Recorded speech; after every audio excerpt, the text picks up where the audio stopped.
nga ba si Rizal? Isa lang ba siyang pangalan sa pera at kalsada?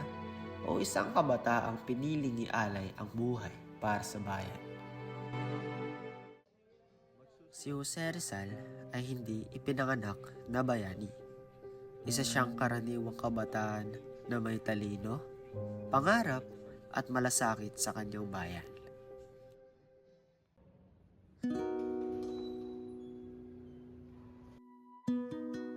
Sa pamamagitan ng kanyang mga akda, inilahad ni Rizal ang katotohanan tungkol sa pang-aabuso at katiwalian sa lipunan.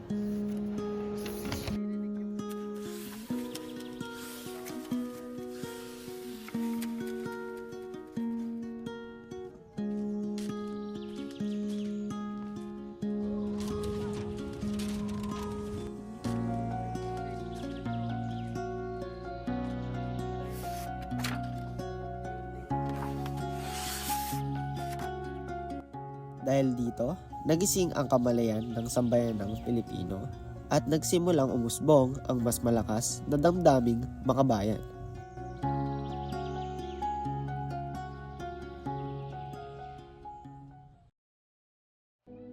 Hindi dahas ang pinili ni Rizal, kundi katotohanan. Hindi espada, kundi panulat.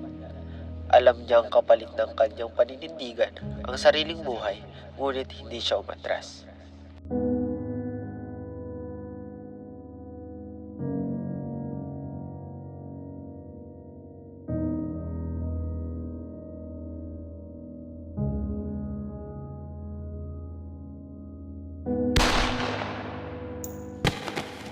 Katotohanan para sa bayan.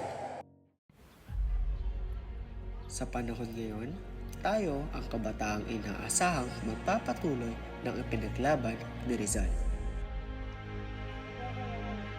Bilang kabataan, responsibilidad nating ipagpatuloy ang kanyang mga aral. Gamitin natin ang boses para sa katotohanan at bayan.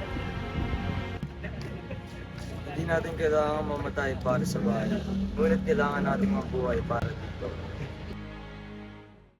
Isip at sandata. Bayan ang pinaglaban. Mga Pilipinong kabataan na pag-asa ng bayan. Halika na, tuklasin ang mundo.